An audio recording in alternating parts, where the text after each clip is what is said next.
आज के सत्र का पहला प्रश्न है, जब उपदेश समझ में नहीं आता तो वहां पर जाने का क्या लाभ? बहुत सारे लोगों का ऐसा प्रश्न हो सकता है, लेकिन यदि हम जाएंगे, प्रयास करेंगे तो कुछ समझ में तो आ सकता है। लेकिन यदि हम बिल्कुल नहीं जाएंगे तो फिर तो बिल्कुल भी गारंटी कह सकते हैं कि आपको बिल्कुल समझ में नहीं आएगा। जो प्रयास करेगा उसको कुछ लाभ हो सकता है। एक व्यक्ति जिसके कान जवाब दे गए थे, यानी बिल्कुल सुनाई नहीं देता था, लेकिन वो प्रतिदिन धर्म सभा में आता था। लोगों ने पूछा कि जब तुम्हें सुनाई नहीं देता तो तुम क्यों आते हो यहाँ पर?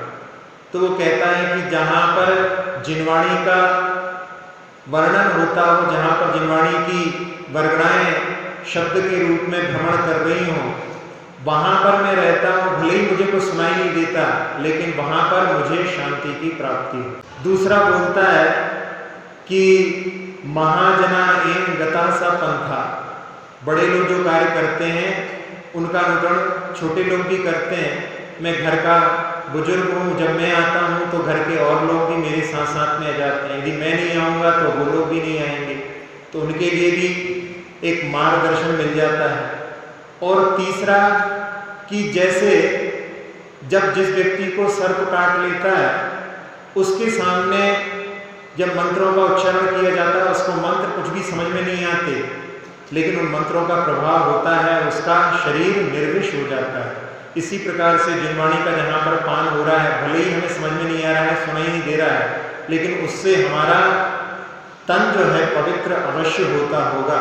ऐसी भावना के साथ में वो व्यक्ति जिसको कि सुनाई नहीं देता वो भी वहाँ पर आता है। तो हम लोग कान वाले यदि पुरुषार्थ करें तो उसके माध्यम से हमारे लिए कुछ ना कुछ लाभ अवश्य हो सकता। गंधोदक के हाथ धोने पर हाथ धोने वाले पात्र में गंधोदक नहीं बन जाएगा क्या फिर से अलग से हाथ धोना चाहिए? कई जगह ऐसा भी होता है कि वो अलग से पानी डालते हैं हाथ पे, पानी में हाथ डाल करके हाथ पर पानी डालते हैं और उसके माध्यम से उसमें जहाँ पर एकत्रित हुआ है वो गंधोदक बन जाएगा, तो उसको गंधोदक के साथ में सिरा देते हैं, लेकिन सबके हाथ उसमें नहीं लगते हैं। इस प्रकार से वो उस पानी में हाथ ना डाल करके ऐसे भी धो लेते हैं। और यदि अपन ऐसा सोचेंगे कि एक पात्र में हाथ डाल करके अपन ने धोया है, वो गंधोदक बन गया, अपन दूसरे पात्र में डालो तो वो भी गंधोदक बन जाएगा, क्योंकि कुछ ना कुछ अंश तो वहाँ पर अवश्य पहुँच जाएगा। इसमें एक न्याय का विषय आता है अनवस्था। अनवस्था दोष वो कहलाता है कि एक चीज़ को अपन छोड़ करके दूसरा करते हुए दूसरे को छोड़ करके तीसरा करते हैं। जैसे साधु लोग पिच्छी रखते हैं, पिच्छी के माध्यम से परिमार्जन करते हैं, लेकिन पहली बार जब पिच्छी को उठाया जाता है तो उसका परिमार्जन कैसे करें? अब यदि ये सोचें कि उस पिच्छी का परिमार्जन करने के लिए एक पिच्छी रखें, फिर उस पिच्छी के परिमार्जन के करने के लिए दूसरी पिच्छी रखें, ऐसे जो एक के बाद एक लंबी श्रृंखला चालू हो जाएगी, उसमें कोई भी वहाँ पर जो सॉल्यूशन नहीं मिल सकता, उसका कोई निराकरण नहीं हो सकता। इसी प्रकार से जब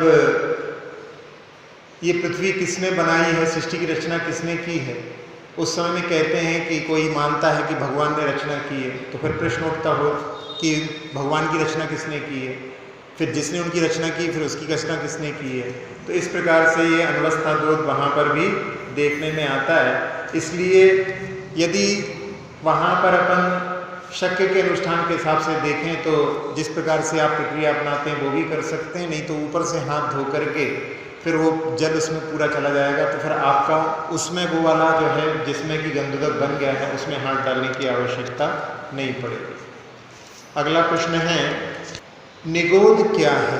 जहाँ पर अनंत जीवों का निवास हो उसको निगोद कहते हैं। निगोद की परिभाषा उसके शब्दों के अनुसार ही देखें तो नी का अर्थ है अनंतपना निश्चित है जिनका, ऐसे जीवों को गो अर्थात एक ही क्षेत्र द यानी ददाती अर्थात देता है, उसको निगोद कहते हैं। तो एक साथ में वहाँ पर अनंतों जीव रहते हैं। इसमें निगोद के दो भेद होते हैं, एक चातुर्गति निगोद कहलाता है और एक नित्य निगोद कहलाता है, जिसमें जीव नित्य निगोद से निकल करके और वापस पुनः जो है निगोद में पहुंच जाते हैं, वो चातुर्गतिक निगोद कहलाता है। और जिसमें से आज तक कोई नहीं निकला है वो वहाँ पर नित्य निगोद के निवासी कहलाते हैं। गोमट सार में आता है कि ऐसे अनंतानंत जीव हैं उस निगोद में जो आज तक वहाँ से नहीं निकले हैं। तो उसमें एक गाथा के माध्यम से कि भाव कलंक सुपौरा निगोद वासम न मुच्चंती, यानी उनके भावों के कलंक इस प्रकार से प्रचुर भावों से भरे हुए हैं कि उन्होंने आज तक निगोद को छोड़ा नहीं है। और जो नारकी, देव, मनुष्य इनमें अपने घूम करके पुनः निगोद में पहुंच जाते हैं वो चतुर्गति निगोद कहलाता है। आदि पुराण में आदिनाथ भगवान के जीव जब देव बनते हैं और उस समय में जिन्होंने उपकार किया है उन केवली से पूछते हैं कि पूर्व में 3 मंत्री थे हमारे, उनकी क्या स्थिति है। तो उस समय में वो केवली भी पहले पूर्व में मंत्री थे, वो अभी केवली बने हुए हैं। वो बताते हैं कि एक मंत्री अभी दूसरे नरक में है और 2 मंत्री अपनी कलुषता के कारण में निगोद पहुंच सके हैं, उनका कुछ भी कल्याण संभव नहीं है। तो वो वहाँ पर चतुर्गति निगोद में वहाँ पर जाकर के उन्होंने जन्म लिया था। अगला प्रश्न है, किस जीव के किस आयु का बंध संभव है। मिथ्या दृष्टि नारकी को मनुष्य और तिर्यंचायु का बंध संभव है। यदि सम्यक दृष्टि नारकी होता है तो वो नियम से मनुष्य आयु का ही बंध करता है। मिथ्या दृष्टि तिर्यंच को चारों आयु का बंध संभव है और यदि वो सम्यक दृष्टि या वृत्ति तिर्यंच हो तो वो मात्र देवायु का बंध करेगा। मिथ्या दृष्टि मनुष्य भी चारों आयु को बंध कर सकता है। यदि सम्यक दृष्टि या वृत्ति होगा तो उस समय में मात्र देवायु का बंध करेगा। भूभूमिया के जितने भी मनुष्य तिर्यंच होते हैं वो नियम से देवायु का ही बंध करते हैं। अंतर इतना रहता है कि जो मिथ्या दृष्टि होते हैं भूभूमिया के मनुष्य तिर्यंच वो भवनत्रय में उत्पन्न होते हैं और जो सम्यक दृष्टि होते हैं वो पहले और दूसरे स्वर्ग में उत्पन्न होते हैं। मिथ्या दृष्टि देव तिर्यंच, मिथ्या दृष्टि जो देव हैं वो तिर्यंच या मनुष्य आयु का बंध करते हैं और जो सम्यक दृष्टि देव होते हैं वो मनुष्य आयु का ही बंध करते हैं। इन सभी आयु बंधों में सम्यक दृष्टि का तात्पर्य सम्यक्त सहित अवस्था में आयु बंध होने से है। यदि उस जीव का सम्यक दर्शन होकर के छूट जाता है तो वो मिथ्या दृष्टि अवस्था में होने वाला बंध समझना चाहिए। कुभोग भूमिया जीव भी भोग भूमिया जीवों की तरह ही आयु बंध करते हैं। निगोदिया जीव मनुष्य या तिर्यंच आयु का ही बंध करते हैं, अन्य आयु का नहीं, क्योंकि वो भी तिर्यंच गति के जीव हैं। और विकलत्रय एवं स्थावर जीव तिर्यंच और मनुष्य आयु का ही बंध करते हैं। अगला प्रश्न है, आयु कर्म की उत्कृष्ट और जघन्य आबाधा कितनी होती है। आबाधा वो कहलाती है कि जब तक आयु के बंध के बाद में उसका उदय नहीं हो सकता वो आबाधा कहलाती है।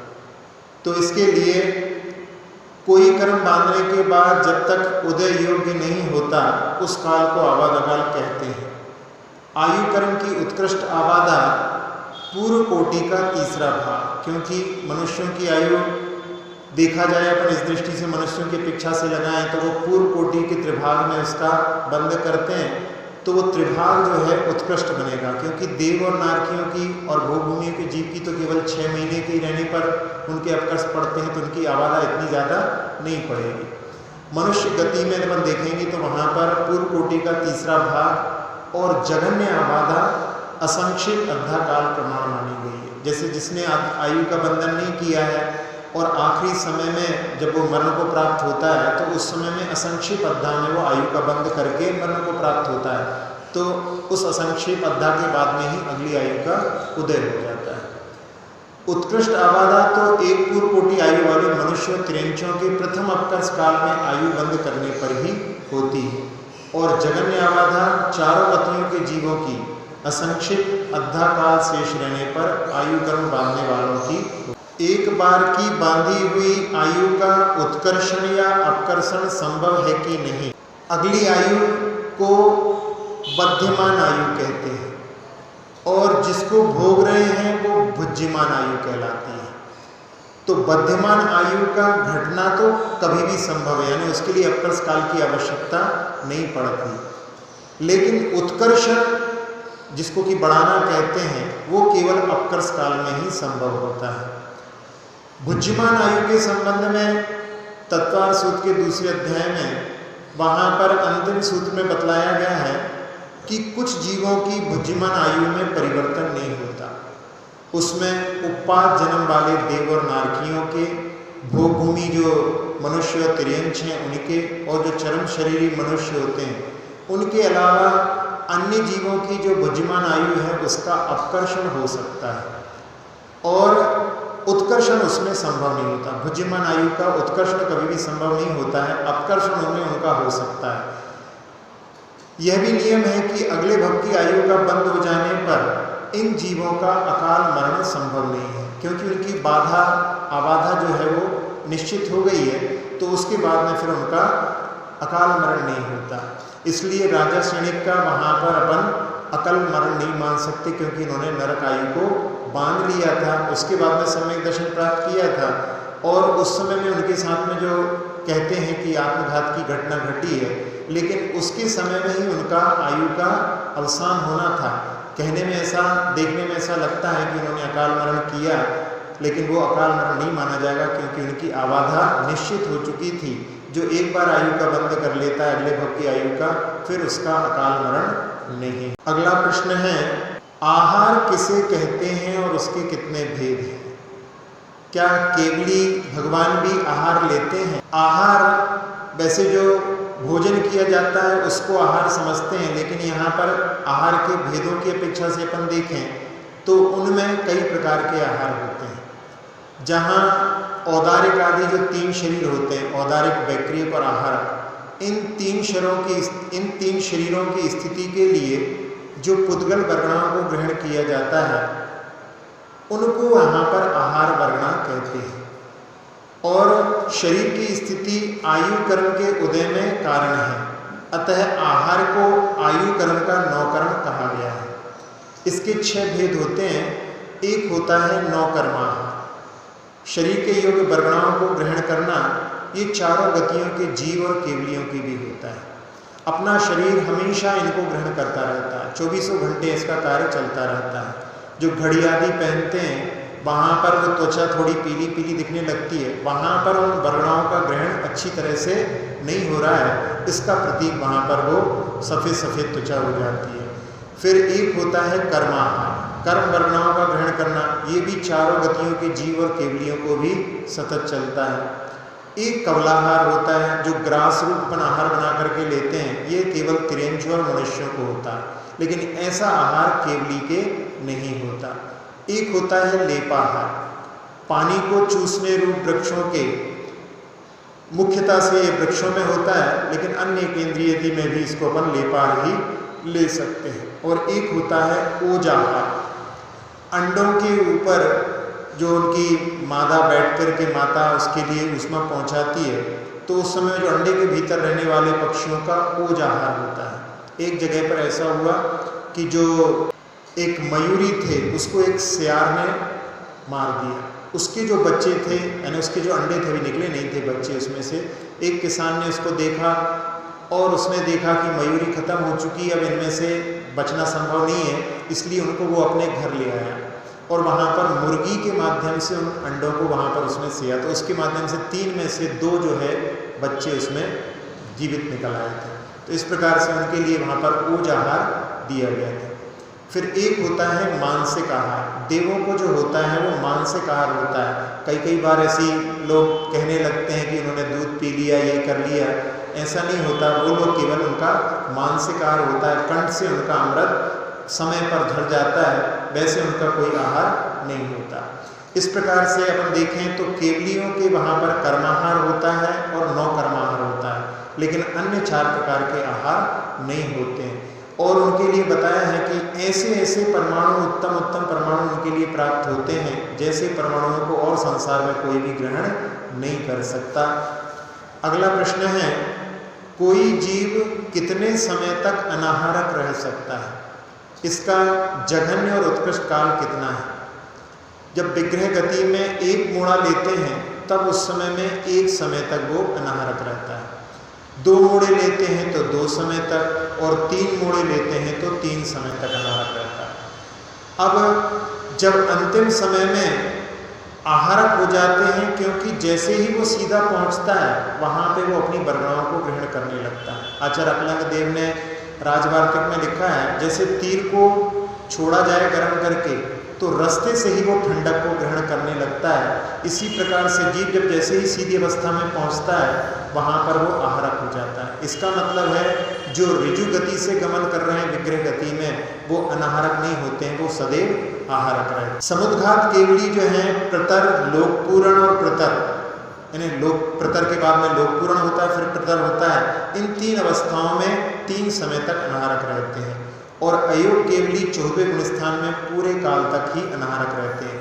इसीलिए तत्वार सूत्र के सूत्र की व्याख्या करते हुए, जिसमें एकम 2 3 वा नाहार का सूत्र में आचार्य कहते हैं, वा शब्द से 3 समय से ज़्यादा भी अनाहारक रह सकते हैं और वो अयोग केवली के लिए घटित करते हैं। तो उस समय 5 लघु अक्षर प्रमाण जो कि शुद्ध केवली के लिए गणधर परमेष्टि के लिए उच्चारण करने में जितना काल लगता है उतना काल 14वें गुणस्थान का होता है, उतने समय तक वो अनाहारक रहते हैं। ऋजु गति से गमन करने वाले विग्रह गति के जो जीव होते हैं उनकी अनाहारक अवस्था नहीं होती, क्योंकि वो पहले ही बता दिया है कि एक ही समय में वहाँ पर पहुँच जाते हैं, अपने अगले शरीर के लिए बरगणाएं वो रास्ते से ही ग्रहण करने लगते हैं।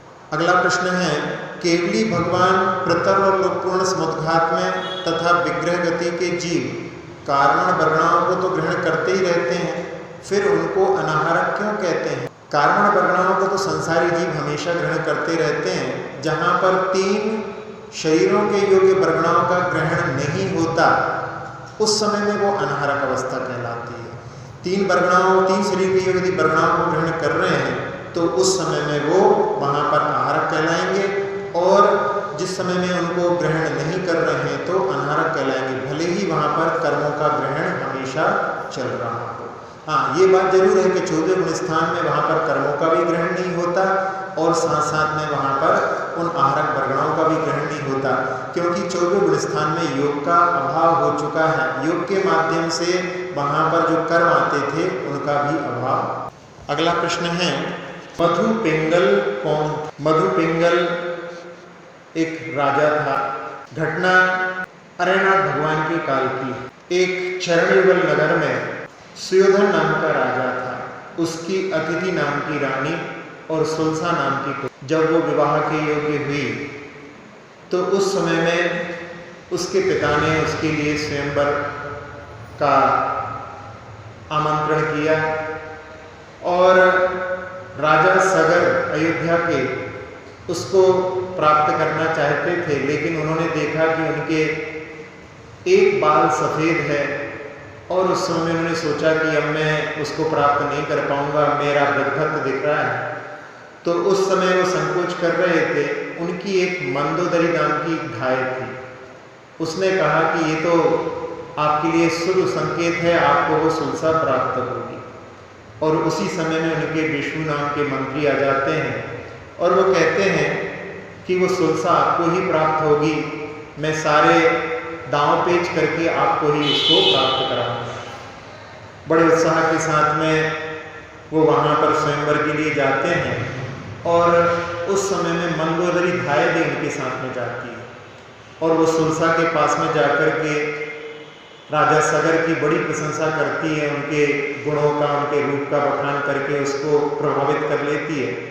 और उस समय में उस सुलसा की जो माँ रहती है, अतिथि नाम की रानी, वो वहाँ पर चाहती है कि वो हमारे भाई के लड़के मधु पिंगल से इसका विवाह हो, और वो वहाँ पर उसकी तारीफ करती है और जान करके इसका धाय का आना वहाँ पर रोक दे। उस समय में वो धाय जा करके कहती है कि अब मेरी तो वहाँ पर कुछ नहीं चलने वाली है। तो उस समय में वो मंत्री वहाँ पर एक स्वयंवर विधान नाम का ग्रंथ रचना करवा करके और उसको एक संदूक में बंद करके एक जगह पर गड़वा देता है, और वहाँ पर हल्के अग्रभाग के माध्यम से वो प्राप्त होती है। और उस पुस्तक को कि ये बड़ी प्राचीन पुस्तक है, इसमें कैसा वर होना चाहिए, उसके कैसे लक्षण होना चाहिए, इसका विधान है। और उस समय जो मधु पिंगल नाम के राजकुमार में जो गुण थे, उनको वहाँ पर दोष रूप में उसमें बखान किया था। और जब उनका वहाँ पर वर्णन किया गया तो मधु पिंगल वहाँ पर हताश हो गया कि अब तो मुझे ये प्राप्त नहीं हो पाएगी। और वो इस हताशा में ही वैराग्य के भावों को लेकर के दी। और उधर जब स्वयंवर हुआ तो उस समय जिसके प्रति सुलसा मोहित हो चुकी थी भाई के माध्यम से, और उस स्वयंवर में उसने उसी को वर्ण कर लिया।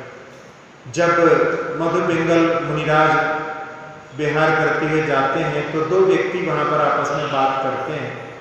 उस समय में एक व्यक्ति कहता है कि ये सामुद्रिक साहस जिसमें व्यक्ति के लक्षणों को देख करके समझा जाता है, इस व्यक्ति के लिए तो बहुत कुछ प्राप्त होना चाहिए था, लेकिन ये तो श्रमण बन करके घूम रहा है।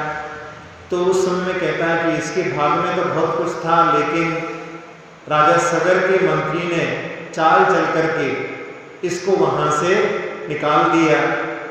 तब सुन करके मधु पिंगल जो साधु के वेश में थे, लेकिन भावों से वहाँ पर उनके ऐसे तीव्र भाव उनके हो गए, और उस समय में उन्होंने मन में ऐसे संकल्प कर लिए कि अगले भाव में मैं इनके वंश को निर्मूल करूँगा। और उसके कारण में वो जब अपने देह का विसर्जन करते हैं तो अगले भाव में असुर बनते हैं। वो महाकाल नाम के असुर जैसे ही उनको वहाँ पर अपने विभंग ज्ञान के माध्यम से ज्ञात होता है और वो बदला लेने के लिए भ्रमण करते हैं। यहाँ दूसरी घटना घटती है कि एक क्षीर कदम्बक नाम के एक गुरु अपने शिष्यों को पढ़ा रहे थे। उनके 3 शिष्य थे। पर्वत उनका पुत्र था, नारद एक शिष्य था, और साथ में ययाति राजा का पुत्र वसु था। उस समय एक मुनिराज जिन्होंने अपने शिष्यों को निमित्त ज्ञान की शिक्षा दी थी, उन्होंने प्रश्न किया कि यहाँ पर जो बैठे हैं इनकी गति बताओ क्या होगी। तो उन्होंने बताया कि ये पर्वत और वसु ये नरक जाएंगे। तब उस समय में उनके मन में कि मैं 3 को पढ़ा रहा हूँ, 2 नरक जाएंगे, तो ऐसे लोगों को पढ़ाने से क्या लाभ मिलेगा, और वो वैराग्य को प्राप्त हो। समय बीतता है और उनका जो पुत्र रहता है वो वहाँ पर उपाध्याय के पद पर नियुक्त हो जाता है। और जब अजेर होतव्यम अजेर यष्टव्यम इस सूत्र की व्याख्या करते हैं तो उस समय में अज का अर्थ जो 3 वर्ष से पुरानी जो है उसके लिए वर्णन था, लेकिन वहाँ पर वो कहता है कि अज का अर्थ पशु विशेष होता है, बकरा होता है। तब तो उस समय में वहाँ पर विवाद होता है नारद के साथ में, और पर्वत वहाँ पर मान करके वन को चला जाता है। उस समय ये महाकाल असुर उसको वन में मिलता है और उससे कहता है कि तुम्हारे पिता और मैंने साथ साथ में अध्ययन किया है, तुम हताश मत हो, तुमने जो कुछ कहा है बिल्कुल सही कहा है। और वहाँ पर हिंसा धर्म बता करके एक शास्त्र की रचना करके उसने वहाँ पर अपनी विक्रिया के माध्यम से उस देश में रोग को फैलाया। और राजा शगर वहाँ पर यज्ञ करने के लिए, उस रोग को दूर करने के लिए, पशुओं की हिंसा करने के लिए तैयार हो गए। और जिन पशुओं की वहाँ पर हिंसा की है यज्ञ में, उनको अपनी विक्रिया के माध्यम से इस महाकाल ने वो स्वर्ग में गए हैं ऐसा दिखाया। और उस समय राजा सगर अपनी पत्नी सुलसा को भी उसमें होम देता है, और पत्नी को भी वहाँ पर जब होम देता है तो उसके वियोग में बड़ा दुखी होता है, सोचता है कि ये मैं जो कुछ कर रहा हूँ वो सही कर रहा हूँ कि नहीं। फिर एक मुनिराज के पास में जाता है, यतिवर मुनिराज से पूछता है, तो यतिवर मुनिराज कहते हैं कि अहिंसा ही धर्म है, हिंसा कभी धर्म नहीं हो सकता। उस समय में आकर के इनसे कहता है, तब ये लोग कहते हैं कि देखो तुम्हारी पत्नी वहाँ पर ऊपर स्वर्ग में है, और विक्रिया के माध्यम से इसको स्वर्ग में दिखाता है। तब उस समय में राजा सगर सोचता है कि वो दिगंबर साधु झूठ बोलते हैं। ऐसे मन के परिणामों के माध्यम से वो सप्तम नरक की आयु का बंध कर लेता है। और 7वें दिन वहाँ पर वज्र का पतन होता है, उसमें राजा सगर की मृत्यु हो जाती है। जो मंत्री था वो वहाँ पर विश्वभूति राजा बन जाते हैं और उस समय में वो वहाँ पर महामेघ नाम का यज्ञ प्रारंभ करते हैं, क्योंकि वो महाकाल चाहता था कि अब इसको भी वसुभूति मंत्री ने भी हमारे विरुद्ध कार्य किया था, उसको भी नष्ट करना है। और उस समय में बहुत सारे लोग विरोध करने लगते हैं। तब वो वहाँ पर जाकर के पर्वत से चर्चा होती है। उस चर्चा में कि नारद और पर्वत के साथ साथ में राजा वसु भी यहाँ पर साथ में पढ़ते थे, उनके पास में जाकर के निर्णय करना चाहिए। तो उनके पास में जाकर के निर्णय करने के लिए सभी लोग पहुँचते हैं। उसके पहले पर्वत की माँ वहाँ पर जाकर के राजा वसु से कहती है कि जब तुम्हारे गुरु दीक्षा लेने के लिए जा रहे थे तब उन्होंने कहा था कि मेरे बाद तुम इनका ध्यान रखना, अब तुम्हें हमारा साथ देना है। उस समय में राजा वसु कह देते हैं कि हिंसा ही धर्म है, और उनका एक आसन स्फटिक मणि का जो कहने में आता था कि सत्य के कारण में वो आकाश में विराजमान है, वो वहाँ पर नष्ट हो जाता है, वो नीचे गिर जाते हैं। फिर भी वो वहाँ पर उसी का यानी असत्य का ही समर्थन करते हैं और उसके कारण में वो नरक जाते हैं। इस प्रकार से सप्तम नरक को राजा वसु प्राप्त होते हैं। विश्वभूति मंत्री और पर्वत भी मरण करके नरक को प्राप्त होते हैं। वो महाकाल फिर बाद में अपनी अवस्था को प्राप्त होता है। लेकिन इस प्रकार से यहाँ पर मधु पिंगल का जो जीव है उसके जीवने के माध्यम से ही किस प्रकार से हिंसा में यज्ञ प्रारंभ हुए, ये अपन इसके माध्यम से समझ सकते हैं।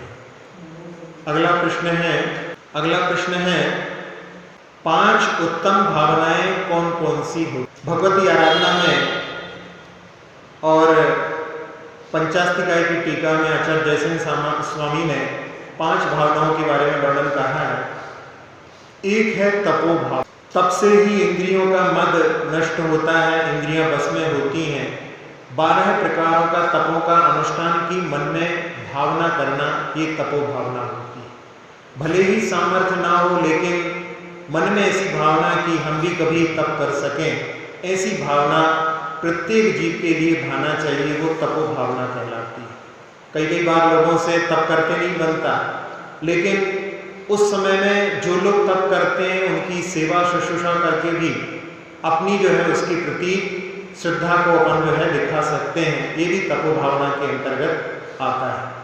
अगला है शुद्ध भावना, ज्ञान में बारंबार अपनी प्रवृत्ति बनाए रखना, ये शुद्ध भावना कहलाती। 4 अनुयोग हमारे लिए लाभप्रद हैं, कोई एक विशेष अनुयोग से ही हमारा कल्याण होने वाला नहीं है। 4 अनुयोग 4 स्तंभ की तरह हैं, उसके ऊपर ही जैसे भवन निर्मित होता है, इसी प्रकार से चारों अनुयोगों के माध्यम से ही मोक्ष रूपी भवन का निर्माण होता है। ऐसी भावना रखना ये शुद्ध भावना कहलाती है। फिर तीसरा है सत्य भावना, आत्मा की अचिंत्य शक्ति की कि कैसे कैसे उपसर्गों को मुनिराजों ने सहन किया है, उनका चिंतन करके अपने अंदर भी वैसी आत्मा है, उस भावना को रख करके मूल और उत्तर गुणों की ओर उनके अनुष्ठान की भावना रखना, ये सत्य भावना कहलाती है। फिर इसके बाद में चौथी भावना है एकत्व भावना, सबके बीच में रह करके भी शरीर से भी आसक्ति को तोड़ने के लिए एकत्व की भावना बहुत आवश्यक है। जब आचार्य ज्ञान सागर जी महाराज की समाधि चल रही थी, उस समय में वो बिल्कुल शांत लेटे रहते थे। आचार्य जी को ऐसा लगता था कि कहीं ऐसा तो नहीं कि ज्ञान सागर जी महाराज निद्रा में हो। वो पूछते थे क्या चल रहा है, तो उस समय में उनके मुख से निकलता था एगो में सदु अप्पा नाण दंसन लखो शेषा में बाहरी भावा सब्दे संजोग लखा, कि मैं एक आत्म तत्व हूँ और बाकी सारे संसार के जितने भी हैं वो सब संबंध हैं, संयोग हैं, सब छूट जाएंगे। मैं ज्ञान दर्शन वाला एक आत्म तत्व। ऐसी एकत्व की भावना जैसी वो भाते थे, ऐसी जो है प्रत्येक जीव के लिए भाना चाहिए।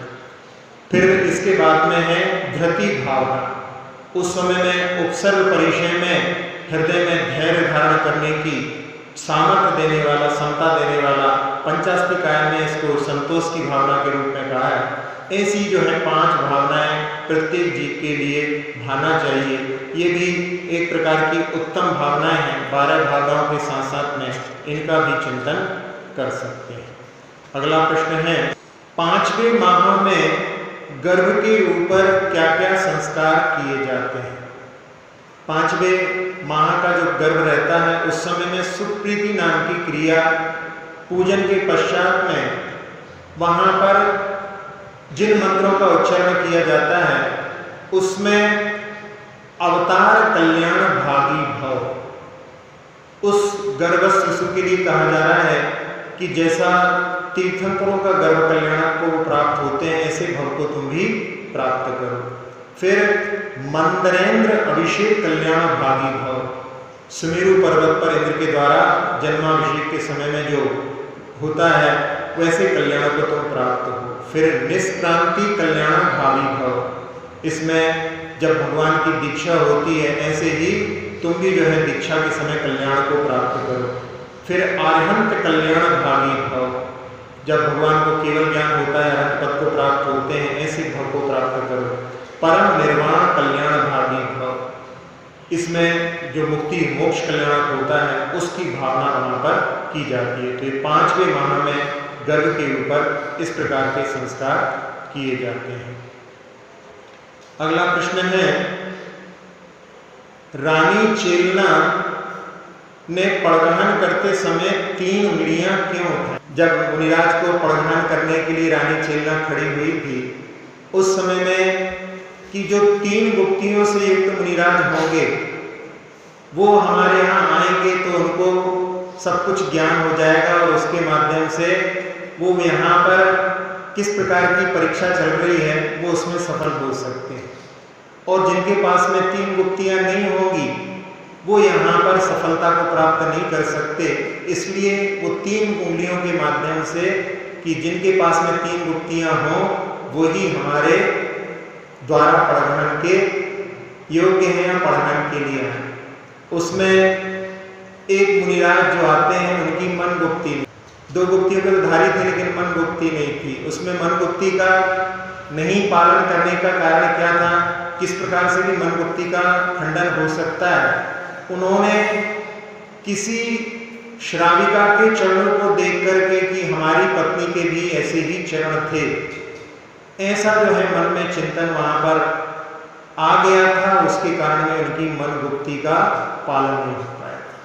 फिर काय गुप्ती का जिनका पालन नहीं हो पाया था, जो शमशान में शवासन में तप कर रहे थे और उस समय में कोई कापालिक आकर के उनके सिर के पास में और चीज़ों को रख करके वहाँ पर चूल्हे की आकार की जो है बना करके और उसके ऊपर खीर बनाने का प्रयास करता है। बहुत समय तक तो वो वहाँ पर सहन करते हैं लेकिन जब असहनीय वेदना होती है तो थोड़ा सा सिर हिल जाता है और उस समय में कापालिक वहाँ से भाग जाता है।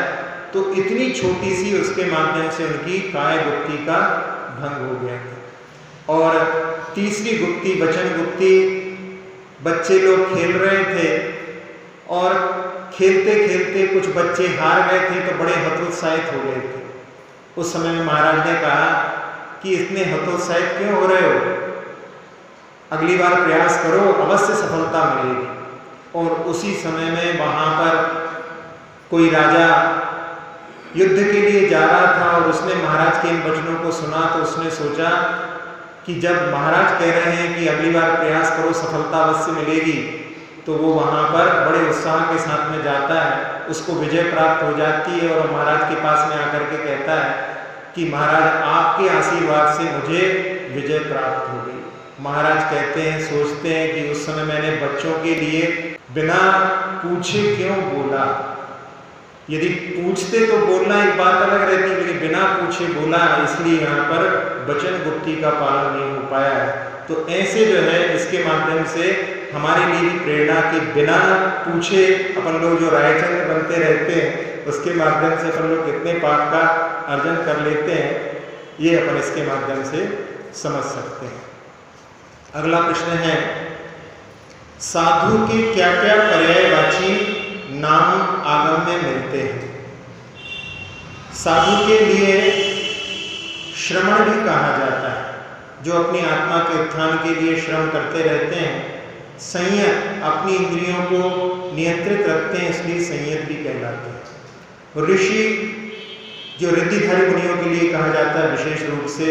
मुनि, जो प्रत्यक्ष ज्ञानी होते हैं, उसमें अवधि ज्ञान, मन परिज्ञान, केवल ज्ञान, ये सभी मुनि की संज्ञा में आते हैं। साधु भी कहते हैं, तो साधु जो आत्मानं साधयति साधु, अपनी आत्मा की साधना करते हैं। वीतराग, जिन्होंने विशेष रूप से जो संसार के राग को त्याग कर दिया है, इसलिए वीतराग। वैसे तो पूर्णता भगवान के लिए कहा जाता है, लेकिन साधु के लिए वीतराग। अनगार, ना विद्यते आगारम एसाम ते अनगारा, जिनका घर नहीं है। अब लोगों के लिए मन में कई बार ऐसे प्रश्न उठते हैं कि महाराजियों के घर नहीं है, लेकिन कभी कभी तो बड़े बड़े महलों में भी रुकते हुए देखते हैं। जब आचार्य श्री बुद्धनी के पास से विहार कर रहे थे, तो शिवराज सिंह चौहान के बड़े जो उसकी कोठी है, वहां पर भी रुकना हुआ था। लेकिन वहां पर रुकते समय में भी वो वहां पर केवल यही भावना रहती है कि केवल विहार करते हुए यहाँ पर प्रवास चल रहा है, ये हमारा नहीं है। आप लोग भी ऐसा करते हैं, जब कभी कहीं होटल में जाते हैं, रुकते हैं, तो वहां पर भी सोचते हैं, कहते भले ही है कि ये हमारा कमरा है, लेकिन मन में ऐसा भाव रहता है कि ये हमारा नहीं है। ऐसी भावना सबके प्रति हो, सबकी ऐसी भावना रहे, लेकिन साधुओं की जो भावना रहती है उसके कारण में वो अनगार कहलाते हैं। भदंत भी बोलते हैं, दांत भी उनका नाम आता है। दांत शब्द जो है, ये इंद्रियों को वश में रखने के कारण में वो दांत कहलाते हैं। अगला प्रश्न है, मुद्रा क्या कहलाती है, कितने प्रकार की होती है? जब देव वंदना या ध्यान सामयिक आदि करते समय जो मुख या शरीर की निश्चल आकृति होती है, उसको मुद्रा कहते हैं। इसमें 4 प्रकार की मुद्राओं का वर्णन अनगार धर्मामृत में पंडित आशाधर जी ने बतलाया है। एक होती है जिन मुद्रा। आप लोग भी कायसर करते हैं तो दोनों भुजाओं को लटका करके और अपने पैरों के बीच में पीछे 4 अंगुल और आगे जो है 11 अंगुल तक का अंतर रह सकता है। इस प्रकार से जो मुद्रा बनाई जाती है कायसर की, वो जिन मुद्रा कहलाती है। दूसरी होती है योग मुद्रा। इसमें आसन में बैठ करके, कोई भी आसन में, पर्यंकासन आदि, सुखासन आदि में बैठ करके और नाभि के नीचे ऊपर की ओर हथेली करके, जैसी भगवान की पद्मासन की मुद्रा होती है, उसको जो बनाया जाता है वो कहलाती है योग मुद्रा।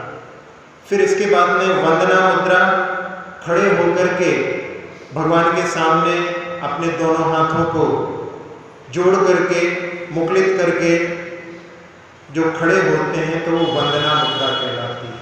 इसके बाद में मुद्रा शुक्ति मुद्रा।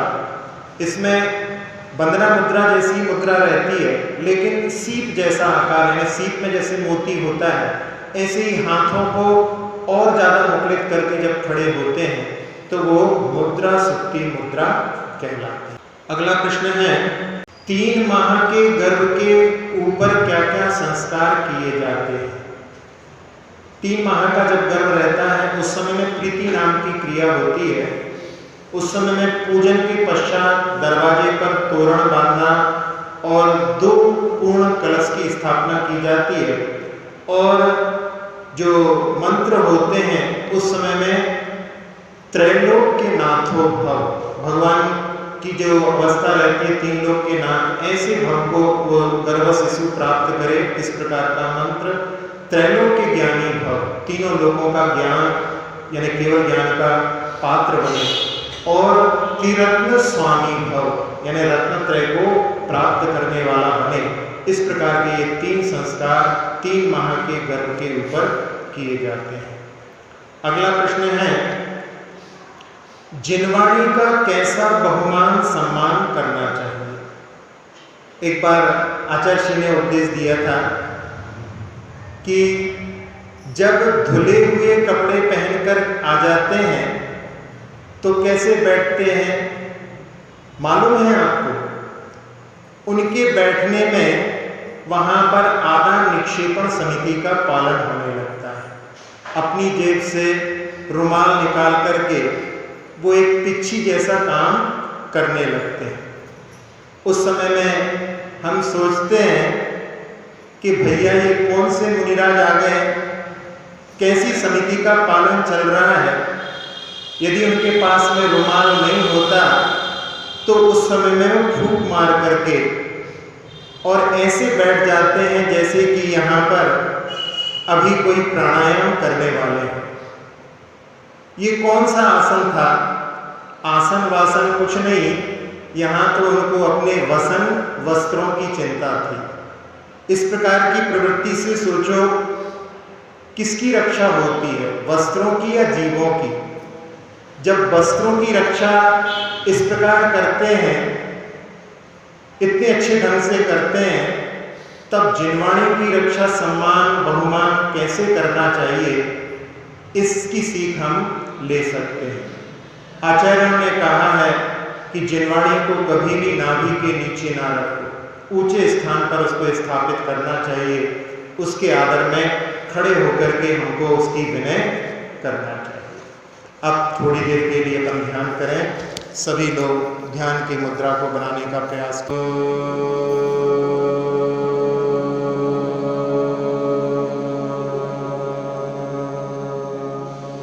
प्रणव मंत्र के माध्यम से मन पूरी तरह से शांत हो चुका है। अपने मन रूपी पंछी को उड़ान देते हुए पहुंचते हैं उस क्षेत्र पर जहां पर आचार्य श्री का चातुर्मास हुआ है। वो क्षेत्र है महुआ विघ्नहर पार्श्वनाथ। अति मनोज्ञ प्रतिमा पार्श्वनाथ भगवान की, काले पाषाण की प्रतिमा, जिसको देख करके जो एक बार दर्शन करता है उसकी आंखें एक टक उनको निहारती है। जहां उनके ऐसे अतिशय की ख्याति है कि जैन अजैन सभी उनके दर्शन करने के लिए निरंतर आते रहते हैं।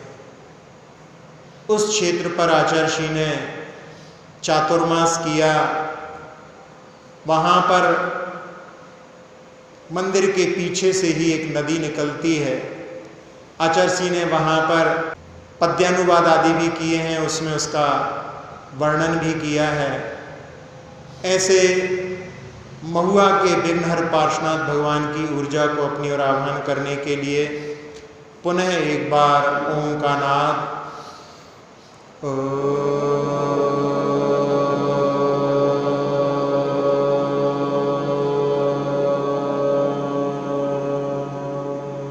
महुआ के विघ्नहर पार्श्वनाथ भगवान की ऊर्जा बढ़ती चली आ रही है, बरस रही है वो ऊर्जा। उस ऊर्जा ने मन को पूरी तरह से शांत कर दिया है। नेत्र, नासिका, मुख, कर्ण, कंठ, फेफड़े, हृदय, छोटी आंत, बड़ी आंत, किडनी, लीवर आदि सभी अंतरंग अवयव, मेरुदंड, पीठ, कमर, कंधे, हाथ, जंघाएं, घुटने, पिंडलियां, टखने, एड़ियां, तलवे, अंगूठे से सभी उंगलियों को अपने आगोश में लेकर के पूरे शरीर को, पूरे शरीर की त्वचा को, एक एक प्रदेश को निर्विकार, निरामय, निरोगी बना दिया। जैसा लाभ पार्श्वनाथ भगवान की ऊर्जा का हमने प्राप्त किया, सारे संसार को उनकी छत्र छाया प्राप्त हो, ऐसी भावना से उस ऊर्जा को अपने दोनों हाथों से पूरे लोक में फैलते हुए देखें। सुखी रहें सब जीव जगत के, कोई कभी ना घबरावे। सुखी रहें सब जीव जगत के, कोई कभी ना घबरावे। सुखी रहें सब जीव जगत के, कोई कभी ना घबरावे। पार्श्वनाथ भगवान की ऊर्जा के माध्यम से पूरे संसार में शांति का वातावरण, सभी जीव अपने अपने रोगों, दुखों और शोकों से मुक्त होकर के पूरे संसार में जियो और जीने दो का डंका बजाती हुई, धर्म ध्वजा फहराती हुई, सब जीव सबके कल्याण की भावना से भरते जा रहे हैं। ऐसी भावना के साथ में पुनः विघ्नहर पार्श्वनाथ भगवान को निहारते हुए विराम। अक्षर पद मात्रा से दूषित वचन अगर महीन रहे और प्रमाद कषाय के वश में सम्यक अर्थ विहीन किए, जिन वाणी माता में सब त्रुटियों को क्षमा करें, दयाशीष दीप्त हम सबको केवल लक्ष्मी रमा मिले, प्राप्त हमें हो बोधि समाधि परिणामों की शुद्धि हो, निज आत्म उपलब्ध हमें शाश्वत सुख की सिद्धि हो, चिंतित वस्तु दात्री माता चिंतामणि उपवासाती, करो वंदना पूर्ण विनय चरण रसों में जे पाती, कर दिन वाणी स्तुति तन की ममता का, महामंत्र का जाप अब